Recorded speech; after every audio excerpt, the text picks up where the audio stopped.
Welcome to the Play Ed 3 podcast, where you're the reoccurring guest, whether you're in the classroom or shaping education behind the scenes. I'm Tisha Poncio. And I'm Rick Butterworth. Together, we bring stories, insights, and conversations that matter to educators, learners, and change makers. Our goal is to bring everyone together to learn, grow, and play.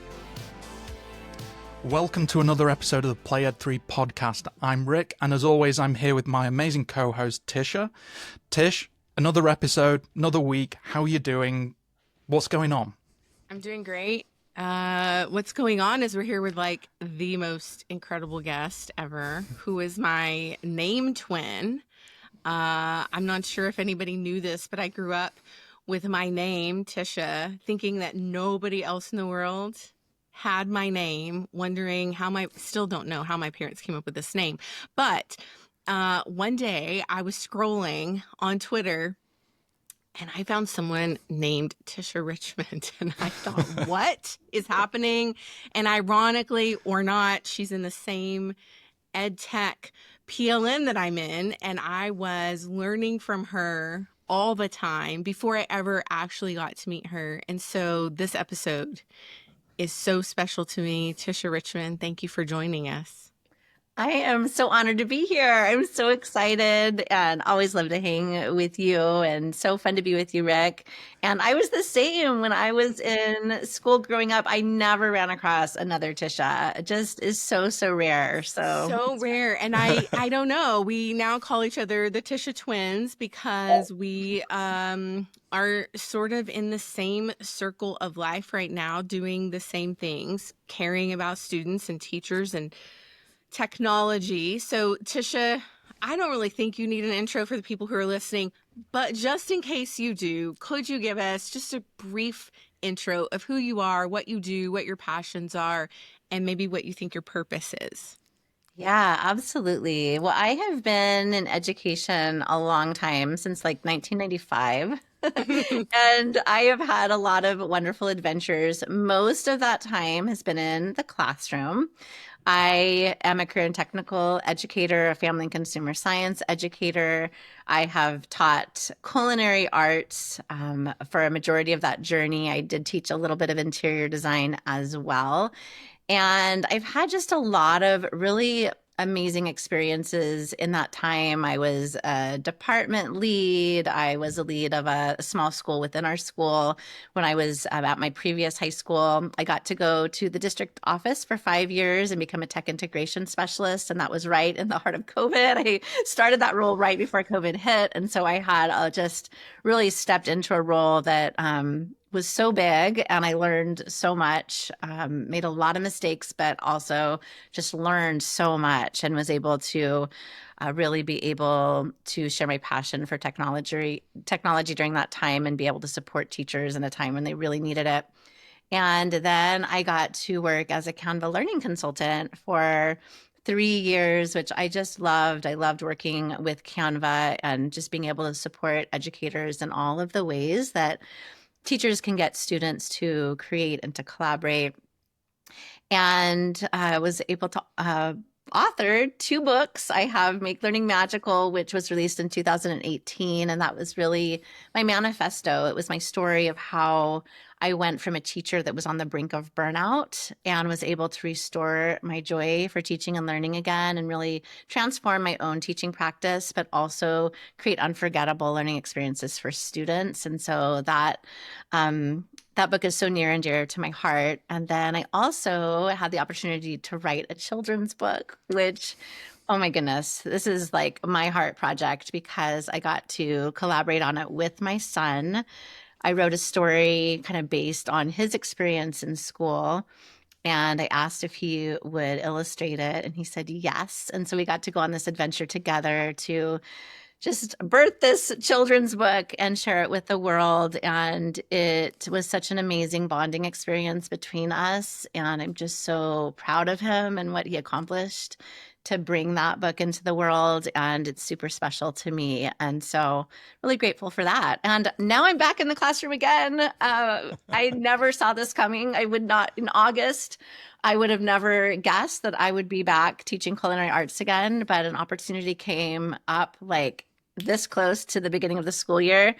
So I actually, so close that I started 3 weeks late because I had some commitments I had to complete before I could start. And it's been the best adventure. I have had so much fun being with students again. And I've learned so much. I've been able to apply so much that I had learned being out of the classroom for a bit, and be able to bring that in. And I'm just so grateful. So, yeah, 6.5 days left, and we'll be tying a bow on this school year. I feel like any of the teachers who are going to be listening to this episode, because it's coming out in a couple of weeks, they are going to be right Yep. there with you. They know that feeling. We know that feeling of we're almost there. It's kind of like running a marathon and you're getting to the finish line. It's so hard at the very end, right? Because you can see the end, but you can't quite get there. Yeah. And Oh you're my God. so exhausted. I really want to go back to that was a great intro because you have done so many things over the course of your time as an educator. But I really want to go back to this book that you wrote with your son. And I want you to tell Rick and I, and also everyone listening, why this book is so near and dear to your heart. Yeah. So I have 2 children, both incredible and both very, very different. So my oldest daughter loved school, and she was on all the things. She was in leadership since the 5th grade. And she, just kind of, I wouldn't say she glided through school because she worked really, really hard. However, she could do the rules of school really well. Like, she understood how the system worked, and she was able to get, the straight A's and do all the things, and had just a really fun experience. She never really struggled at all in school. And then my son went through the school system and had an exactly opposite experience. He did not like school at all, and he really struggled. And he just had a hard time with focus. He had a hard time, just concepts didn't make sense to him. He had a hard time sitting in a chair. Like, just the way that he was learning throughout the school years just wasn't fitting the way his brain worked. And it was heartbreaking to see, especially because, my husband and I are both educators in the school system, and very close to the situation because both of our kids went to the school that we taught at. And it just broke my heart because I could see my son, who was brilliant in so many ways, didn't see himself as smart. He just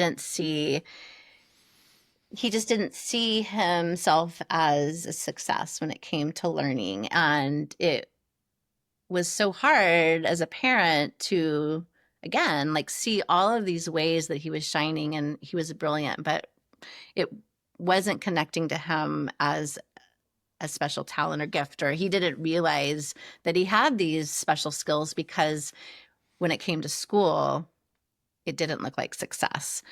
So I have had this kind of story in my heart for a long time. And, as a career and technical educator, I had a lot of students in my class that would struggle maybe in some of the academic classes, but would come into my class and would shine and would show their brilliance and show their creativity. And sometimes that was the only class that they would go to in a day because it was the only class that maybe they felt successful in. And so that is kind of the heart of why I wanted to write this story. And I think one of the moments, the catalyst that really prompted this, was I had a student that had been in my class for 4 years and had also had my husband's class for 4 years. And this was like years prior. And we would run into this kid's parents throughout the community, at the grocery store, at different things. And we'd always ask, like, how is the student? And it was always like, doing great. Like, they have, opened up this coffee kiosk, and they're doing all these wonderful things. And then the last time that we talked to him, it was actually my husband that met him in the grocery store and asked how he was doing. And he said, he is a multimillionaire. Like, he is crushing life, not even 30 yet. And the thing that really got me was, I remember this kid in my class, and I just said, you're so close, like, hang in there.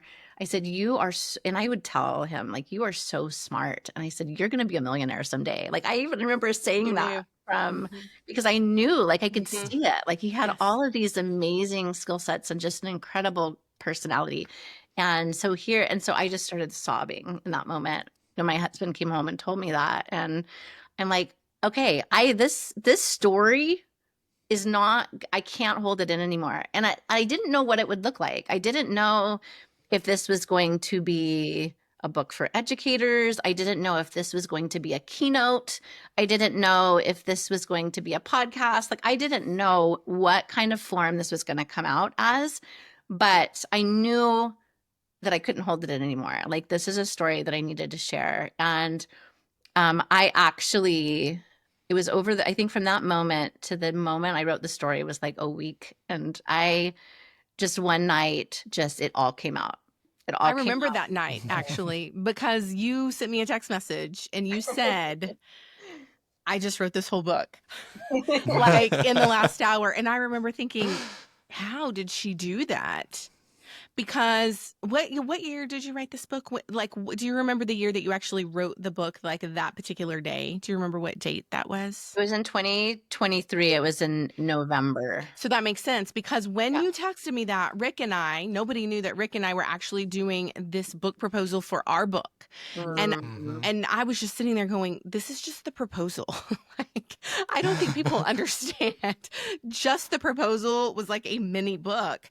And when you texted me, I have written this book in an hour, I went, how does she do that? Right. I think that's the thing. If you'd actually told me that, Tish, I think I'd have had a full-blown meltdown at that point. It was like, but you know what it was? And I think let's go back to what you just said about these students in your class. There are superpowers of certain people, certain students. And I'm pulling up some videos because what you said is so relevant to some of the things that I'm seeing on social media right now from adults and teachers. And I want to go back to the multi-million-dollar thing. But it's funny because just that story of you saying, I wrote this book in an hour, and I'm thinking, how did she do that? Think about the students in our class who are sitting side by side and they're watching someone next to them just grasp a concept like that. And for them, it's taking a little bit longer, or they never do. And there is this feeling for them that they are unsuccessful, that they are failing because they didn't get that one concept in the same amount of time as their neighbor. And I remember in that moment, though, thinking to myself, because obviously I've grown up and I've done a lot of growth. I was like, this book will be divine. It is a divine timing for her. It was supposed to come out. Like, I know the power of that, because when a story, a book, a project is supposed to come out, like, it will just flow, right? So I knew, but we didn't really talk about the struggle, I think, until I had my ADHD diagnosis. And that's when you and I started talking about this book and about your son. And I had a multitude of messages specifically this morning around ADHD and neurodivergent adults and students alike. Actually, Morgan Cave, she is from Richardson ISD here in Texas, and she has ADHD also.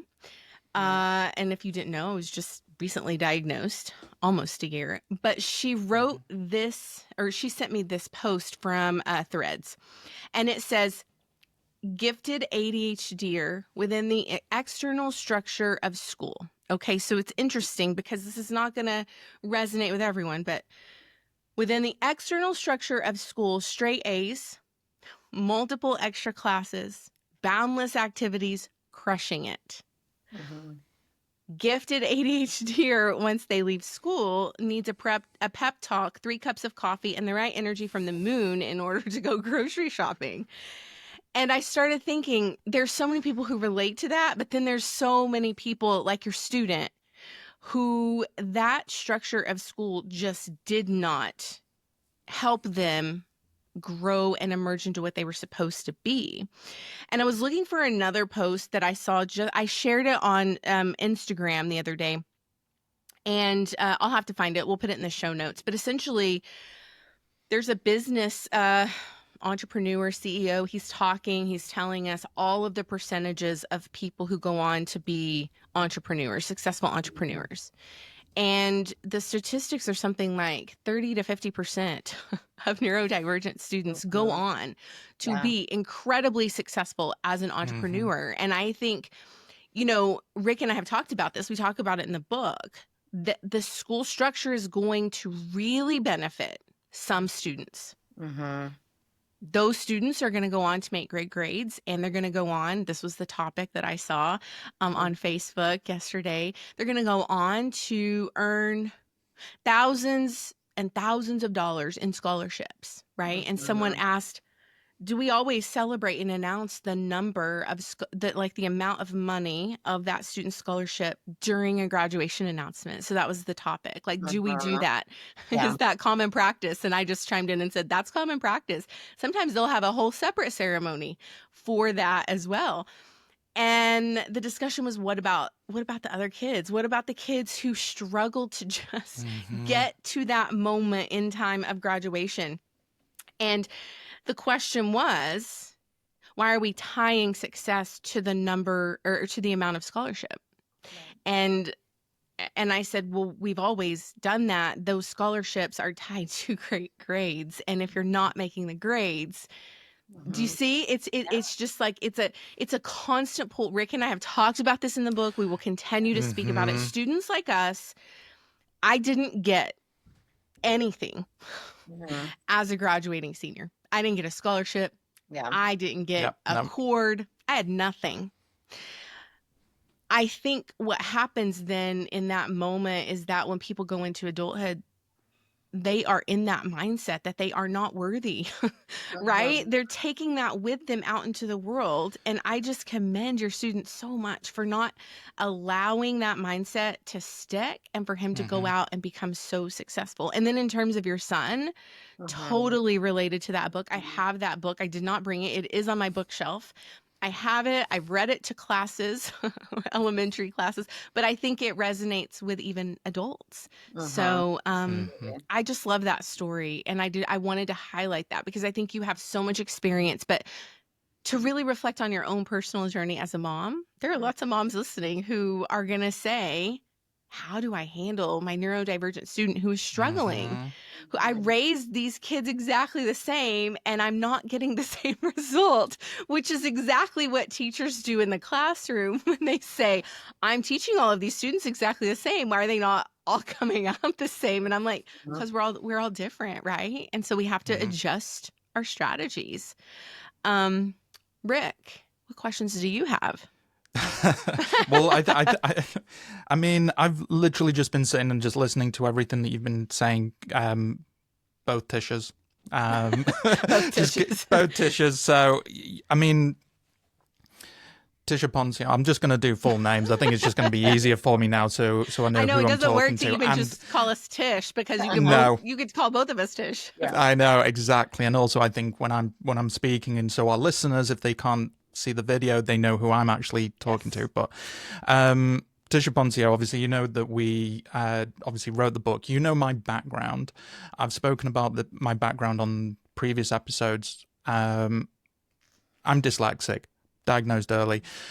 Everything that has been communicated and what you said, Tisha Richmond, about your son and how your daughter was doing great and just fitting in with school and how that was all working, and your son was completely the opposite.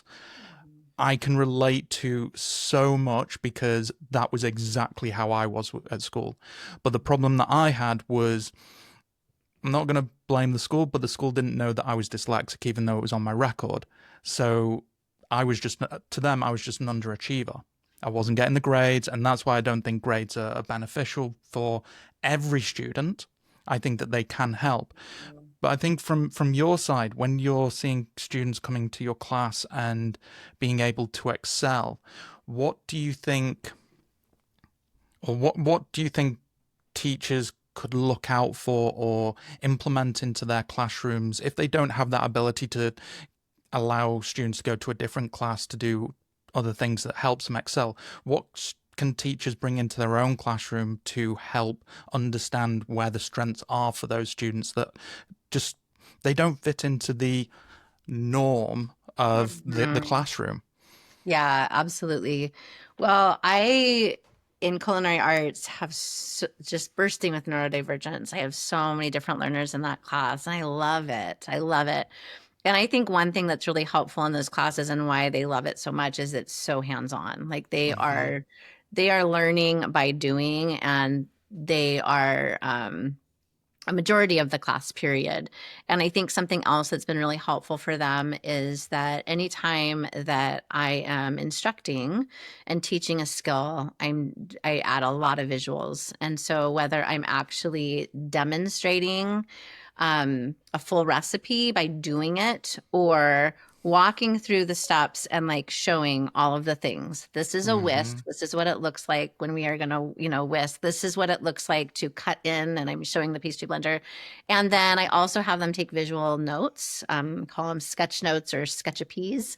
And this looks, depending on what method I'm teaching, it looks different, but a very easy way to do this is let's say I have a method and there's 6 steps to it. I just have them take a white piece of paper and they fold it into 6 squares. And Yep. we put 1, 2, 3, 4, 5, 6. And then I tell them, I just want you to visualize this step and put whatever in that square that is going to help you visualize it. So it might be, maybe we are cutting in butter in this step, and you're drawing that pastry blender and you're writing the word cut in, and then the ingredient is going to be butter, right? It doesn't have to be a lot of words. It doesn't have to be a lot of pictures, but it's something that's going to symbolize for you what's happening in that step. And I actually have them, when they go into the kitchen, they bring it with them. And so then they have the recipe, and then they have that like side by side. And I found that really is helpful for them, because now they're able to really visualize and recall that step based on what I was sharing with them by looking at that visual. I think that has been a really helpful thing for my students that have a hard time. And I am one too. Like That was going to be my question, yeah. actually. I was, Yeah. are you teaching based on what you knew you needed as a student, right? Is that one of the approaches you have as a teacher? 100%. I was absolutely, and I struggled in school. I struggled in school all the way through. I struggled paying attention. I struggled. I was disorganized. I was a very compliant child. You would never, like, I wanted to follow the rules, Tisha but Richmond, you sound like you might have ADHD. And I would sit there. I was the kid that would sit in class, and it would be like, wah, wah, wah, wah, the teacher talking. And I would really be looking, like, it wasn't even like I was trying to pay attention.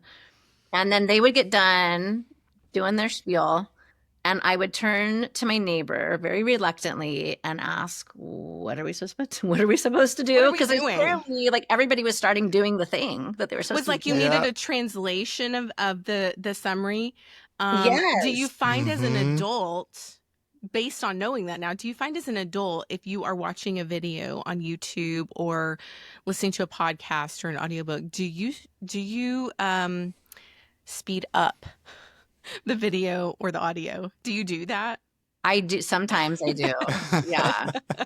Because it sounds like Charlie Brown's teacher. Yeah. Right? I have a really hard time with audio books. If it's something that I really like, if it's something that I'm listening to that I really want to capture or underline, or because I'm one that has to go back and reread, and it's really hard for me. Like I can do fiction book okay with Audible, but I want to be able to Touch visualize it or and write down or draw Yeah, on. yeah. jot notes, and so it's Yes. sometimes really hard for me to listen. I have a very hard time with audible Hmm. instructions.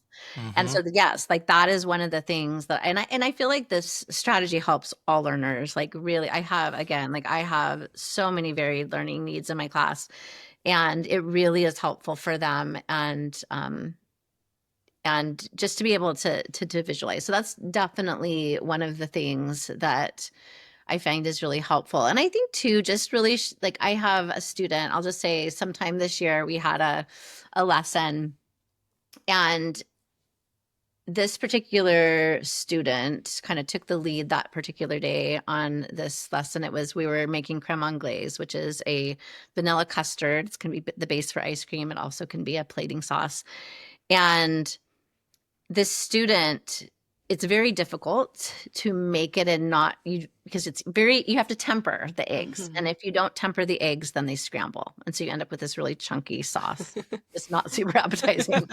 And this particular day, none of the creme anglaises turned out except for this one kid. And this kid is not a student that struggles. And I I said, this sauce is amazing. Like this this is the only sauce in class right now that actually turned out the way that it's supposed to.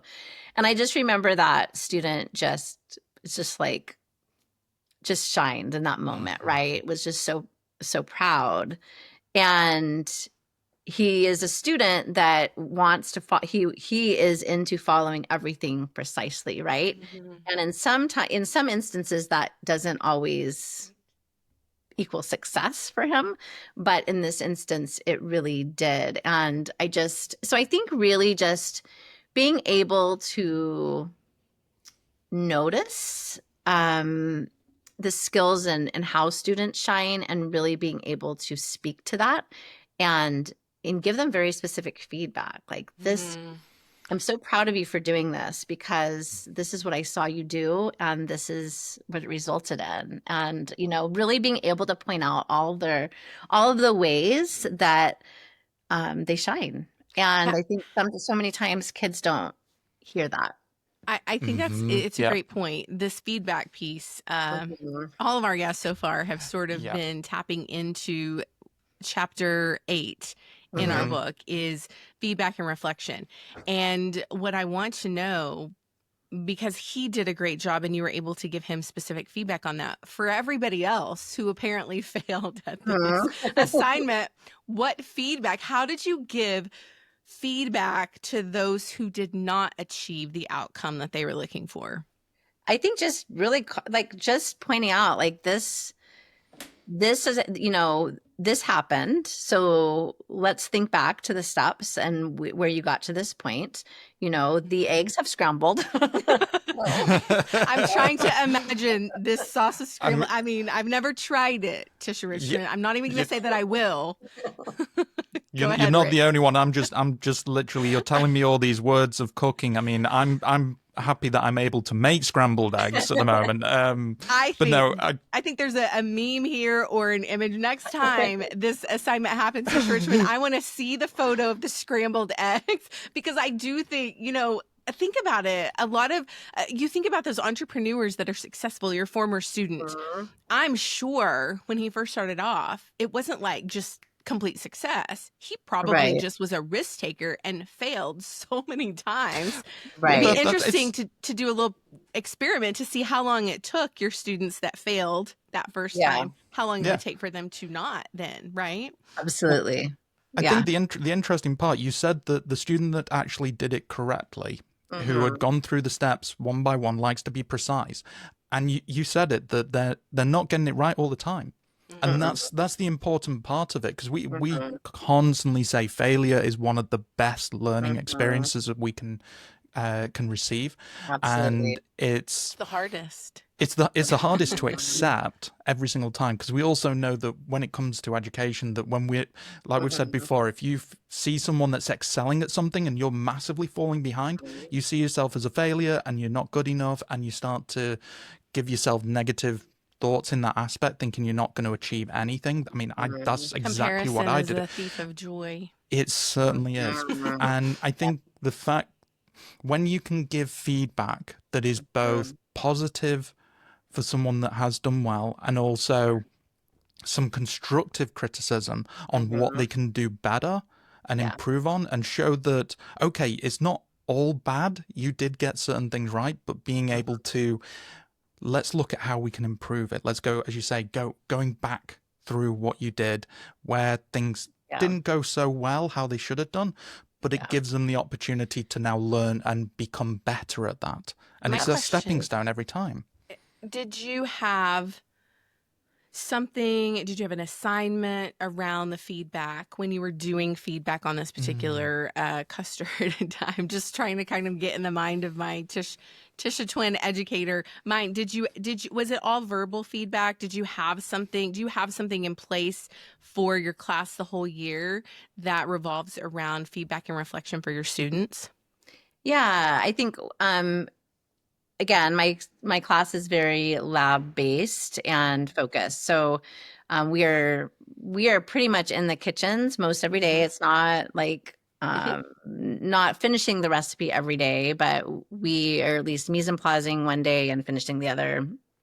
And so yeah, I definitely have a reflection activity for students when they're done, so that they are able to talk about what things went well in that recipe, what things didn't go well, what things that they would improve on.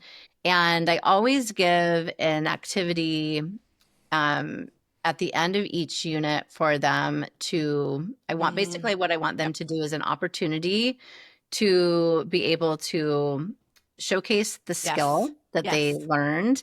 And I take away the recipe instructions. I just give them like the formula, and I ask them to, they have to come together and they have to demonstrate that method, and they can basically turn it in to whatever they want, but they need to be able to demonstrate that they understand how that method works, which is a great way for them to be able to basically take all of the things, whether they worked or failed throughout that unit, but then to be able to showcase them in an authentic way. And then almost every unit, and this year is a growing year for me, like I'll do things a little bit differently next year, but optimally what I like to do is have an opportunity at the end of every unit for students to showcase those skills with an authentic audience. And so I will bring in, I send out a form, people can sign up to be judges, and then students are demonstrating that particular skill in front of maybe teachers that have them in a totally different context, right? Well, that changes the whole school culture, right? So that one shift, I think that's really interesting. You're already reflecting, because we're about to reflect on you, and we're going to give you some self-reflection in a minute. But you're reflecting on your year, thinking, okay, how can I improve this process? And I think that is really key to just the art of being an educator or teacher, being able to reflect on and go, okay, if I make this one shift, because I think that one shift, you're going to change the whole school culture. You're also going to change how the other educators see those students that may not be really successful at math, right? Or science. So, okay, Tisha Richmond, we're going to reflect on you now, because we've been talking a lot about students, but we want to talk about you. We want to give you some time to kind of talk about yourself. What I want to know, because you've led, honestly, you've led in the classroom, you've led at a district level, at a national level. You are a leader among educational technology. People know you. You do keynotes, you've done Canva. I want to know, what is your one leadership lesson as you're reflecting on all of the things you've done? One lesson that you've learned that you are now so passionate about sharing with others. Yeah. There's so many things, but I think one that I would say is just never underestimate your impact, no matter what role you have in the education sphere, because every every role is so, so important, and always keep like kids at the center of that, right? And I never imagined that I would be back in the classroom again. I just didn't know. I think that I've been Yeah. open my entire educational journey to whatever comes next. Like it's never like Sure. I didn't ever say like I'm not going to go to the classroom again. Mm. I just didn't see this in the cards, right? And I have being able to zoom out and see things from a district lens and seeing things more as in a global lens, working with Canva, and then zooming back in again, like the I just am viewing that role as a teacher. So it's just so, so important. And I'm so grateful for the opportunity to be back in the classroom again. But I think about like all the other roles that I've held too are also like we have such an incredible impact as educators, no matter what role that we hold, and just don't ever underestimate the impact that you have. That's a good shout. I love that. Rick is going to stir the pot a little bit with his question. Am I? Mm. Every single time you like to just throw me straight in with some miraculous thing, like I'm just going to pull a rabbit out of my hat every single time, I'm not even wearing a hat. No, I think one of the biggest things with you going back to the classroom now, how would you say you've seen the classroom in relation to where you are now compared to where you were when you were first starting off? So when you've got a lot of teachers, I mean, we have a lot of teachers now coming into the classroom, and obviously it's changed a lot through the years. It's different to what I know the classroom to be when I was there. What would you say has been the biggest change for yourself and the way that you teach from when you first were in the classroom to where you are now? Okay, but pause. Because Go on. listen, he did not spice this up the way I thought he would. You literally just Listen, threw me here's the thing, straight in. because You threw me straight in. This is such an authentic podcast. Like, we are trying to not like be like the rest of the mold here. And so you're gonna hear Rick and I have these.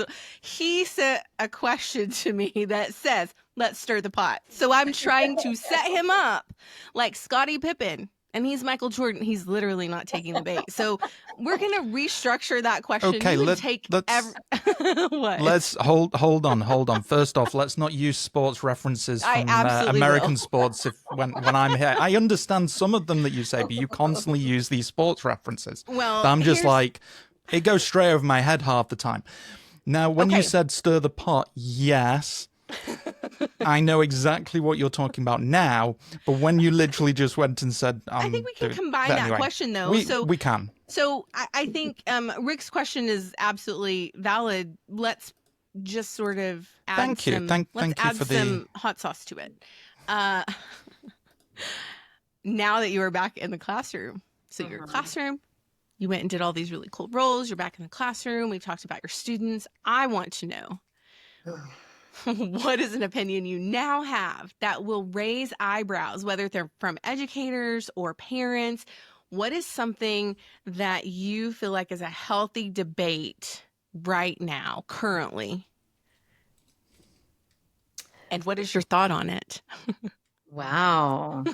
I don't know.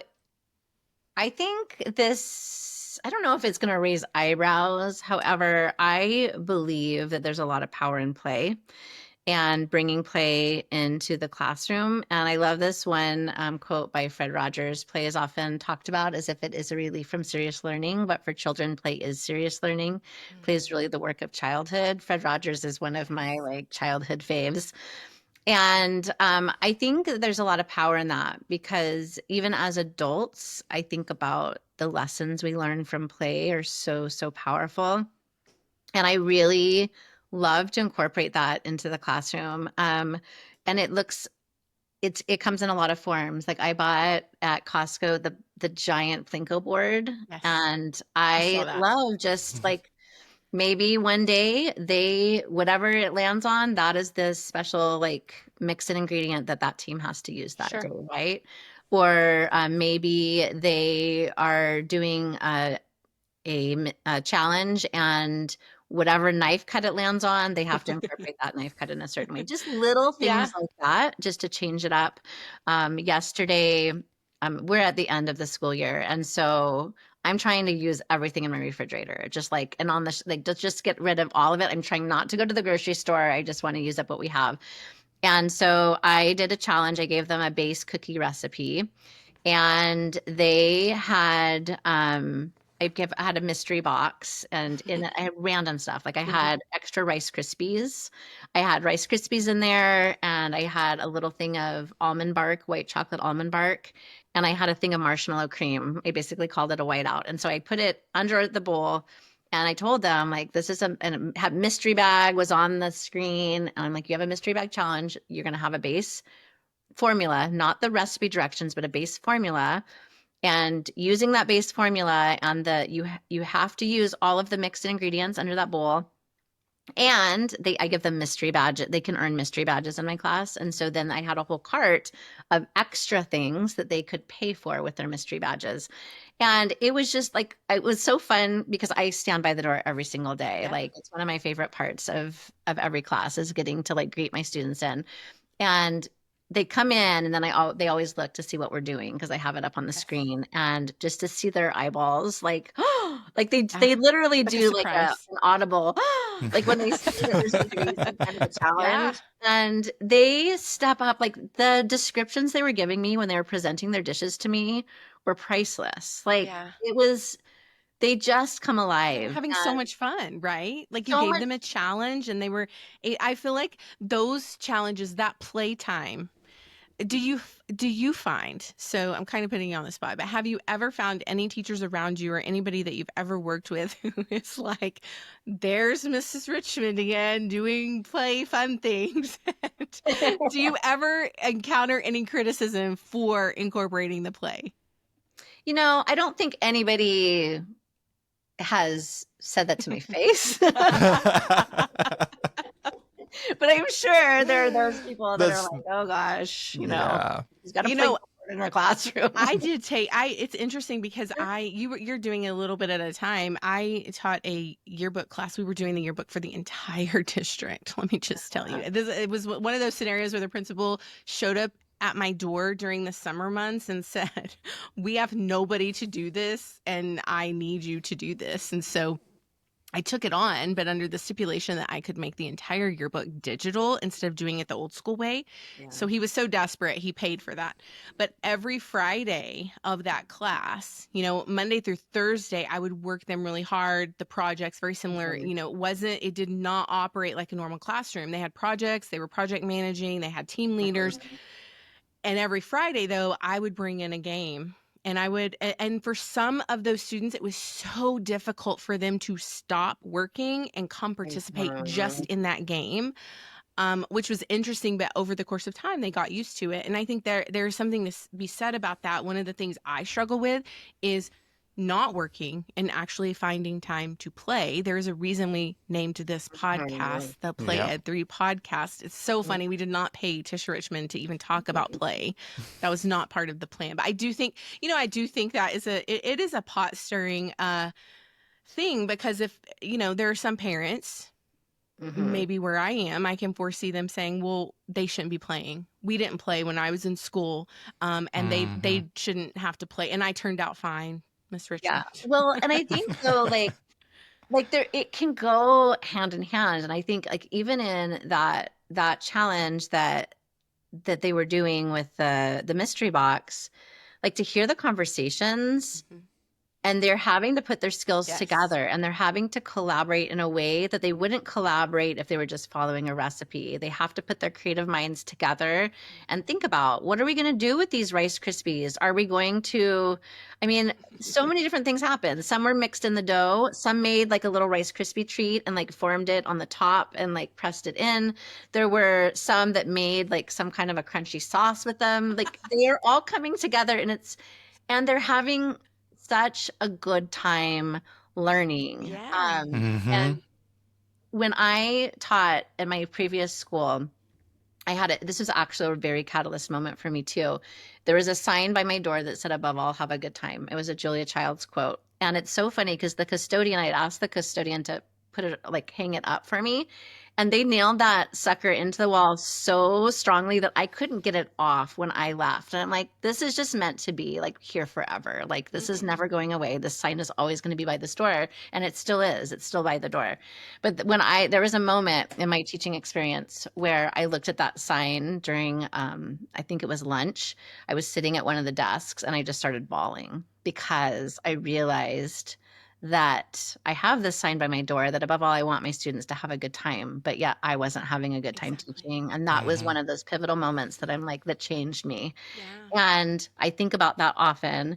And I think about, like, I want my students when they leave my classroom at the end of a school year, at the end of their high school career, I want them 10 years down the road to look back on culinary arts and have really good memories of learning. And I feel like if they leave my class and have good memories of learning, they're going to want to continue to hone that skill for a lifetime. They're going to want to continue to practice, their culinary skills. They're going to want just to continue learning and growing. And so I think play is really, really powerful. And it doesn't mean like you have to incorporate play into everything you do, Right.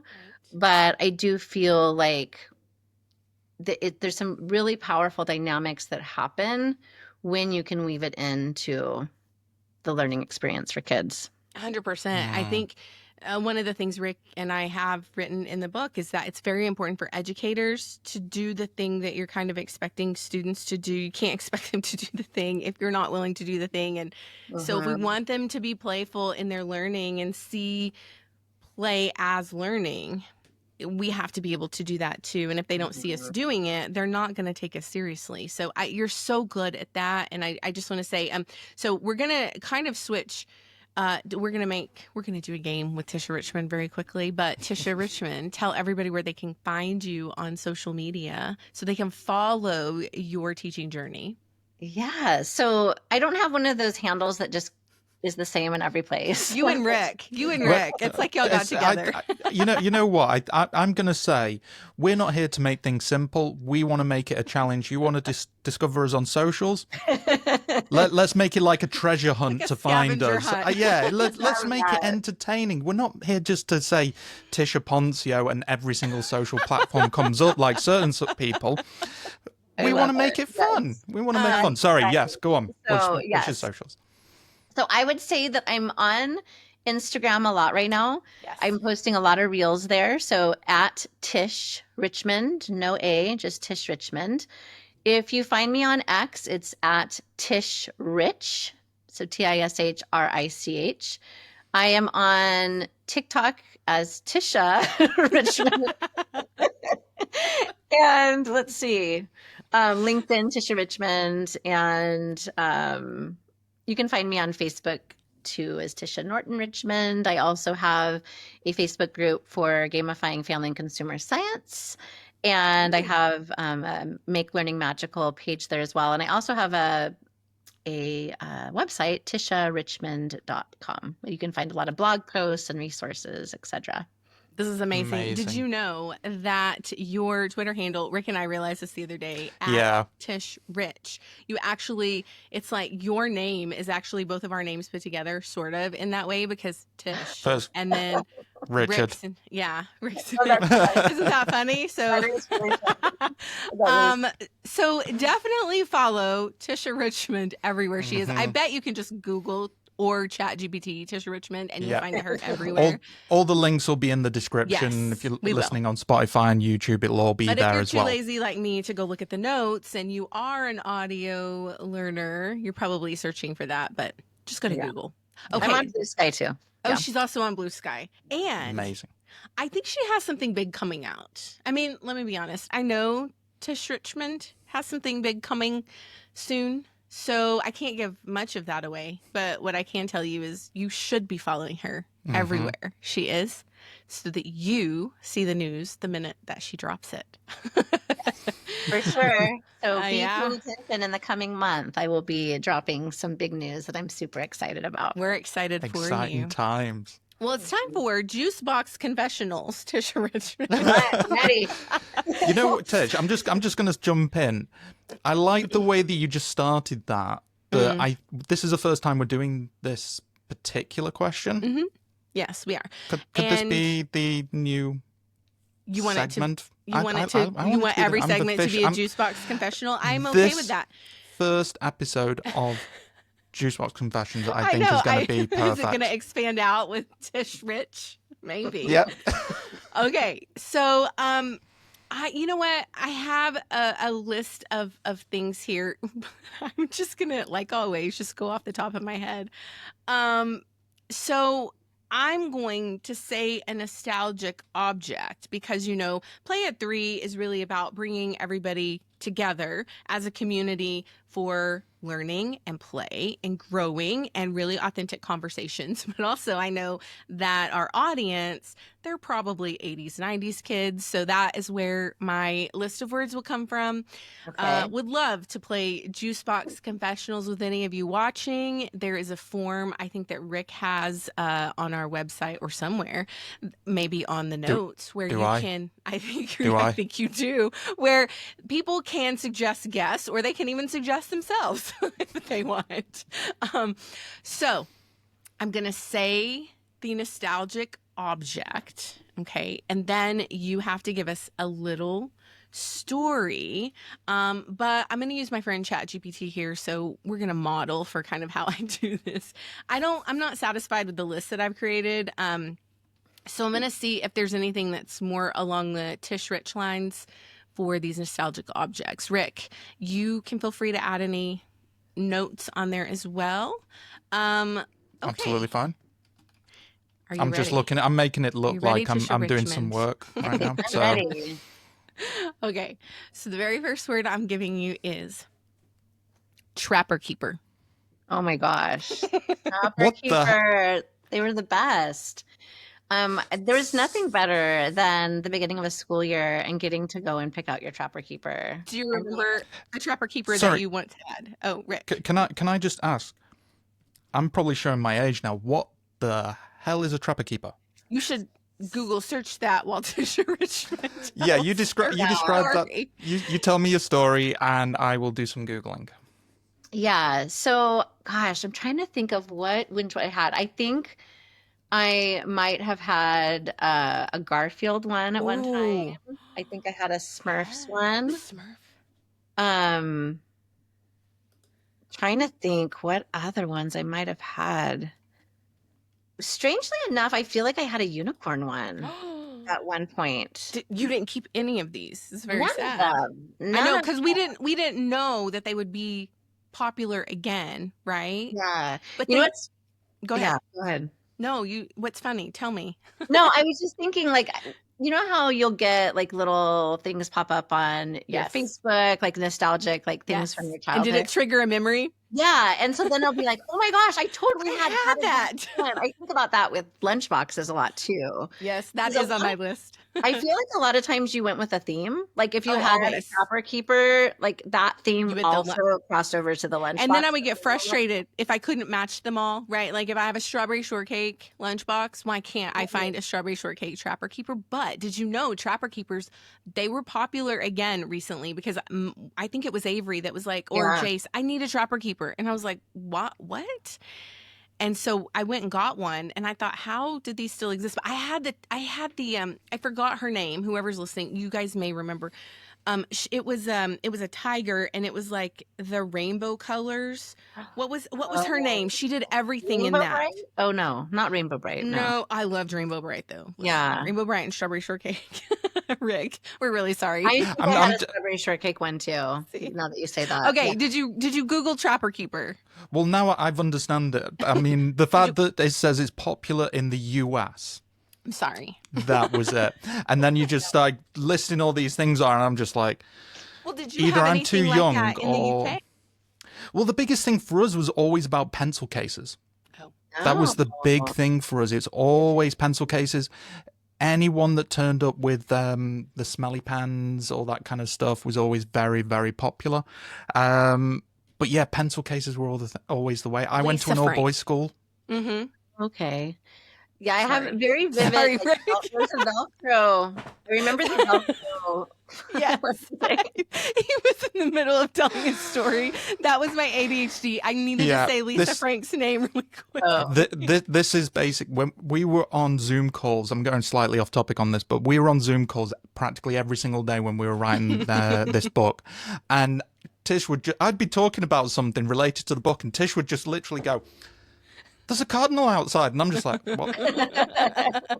"Oh, there's a bunny." I'm just like, at least it was relevant to the conversation that Tisha was having. I had that the was Lisa something. Frank tiger trapper keeper, so it was like the rainbow. And I didn't want it though. My mom made me have it, and I was annoyed because I wanted a short cake or something. Well, pencil cases I don't think were that popular for us, right? No, that wasn't a. I remember pouches, but not, Oz was, I mean, I remember the popular one, and I know my camera's frozen as well if anybody's actually watching, but for the second time through this podcast, anyway, Pepsi Max, literally a pencil case that looks like a can. There was Pepsi Max. So many kids in my school always had that. Wow. So often, and that was always the craze with us, was pencil case. Usually the cylinder ones where you just unzip the top. That's what everybody seemed to really drive towards when I was at school. It's interesting how things were really popular differently depending on where we lived, right? So in the world. That was your juice box confessional. Do you have anything else you want to add to that? Like, did you have a story along with that particular trapper keeper? Any of them? Gosh, I don't think I have any juicy stories about the trapper keeper. Nothing is coming to mind. I love how I didn't even, that's a great play on words. Didn't even think about that, but I do love that. No. Well, if you just so happen to be scrolling Facebook, Tisha Richmond, and a memory is triggered, please make sure you tweet that out or do a little Instagram reel on your trapper keeper. For sure. I'm definitely going to be scrolling like all of like the popular 80s trapper keepers. Because I'm sure that when I see one, I'll be like, oh my gosh, that was it. That's what I had. Well, Tisha Richmond, this has been so good, so fun.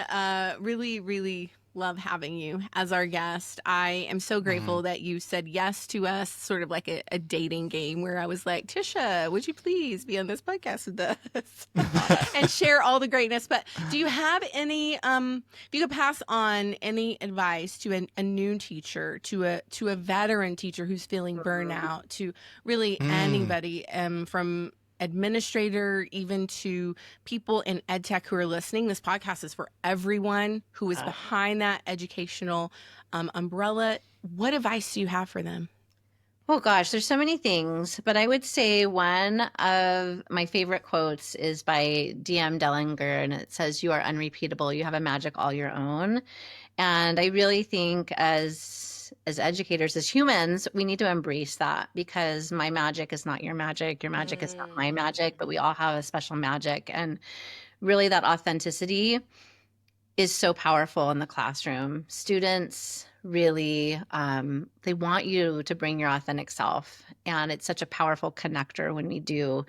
And also bring your joy. One of my favorite things this year has been standing in front of, outside my door during passing periods and just like taking in the scene, first of all, because I have a door that goes outside and to the whole senior courtyard, but also just being that smile having that smile as students are entering my classroom and welcoming them by name and just saying, I'm so glad you're here, happy Monday, happy Friday, whatever it is. And it's my reset. No matter what happened the period before, no matter how chaotic it might have been, no matter how maybe big I failed in my lesson delivery, I have a reset and I can stand in front of that door and I can start fresh and greet my students into the classroom. And I'm really trying to bring that joy and to be that smile, because so many kids don't get that. And I want students to know how much I love having them in my class, and I want them all to feel welcome. Amazing. Brilliant. Thank you, Tisha Richmond. You're welcome. Thank you, Tisha Poncio and Rick. I'm so glad to be on your show. It was really an honor. Thank you for having me. Absolutely. No, it's been brilliant, and thank you for joining. Yeah. So I think, we all know where Tisha Poncio's social medias are. I'm not going to go through all mine because you've heard it every single episode so far. But I do want to say thank you to all of our listeners who have got this far in the episode. If you enjoyed it, if you liked it, please share, like, follow, subscribe, all that good stuff. It does certainly help for the episodes. Tisha Richmond, thank you. Tisha Poncio, I'll see you in the next episode. Yes. And to everybody else, thank you for listening, and we'll see you again. Bye. So much. Bye, everyone. Thank you for being a part of this episode. Continue the conversation with us online. Subscribe and follow, and let us know if you'd like to join as a guest or if there's someone you'd like to hear from. We'd love to connect with you on X, Instagram, and TikTok. All links and show notes will be available in the episode description. Until next time, keep learning, growing, and playing.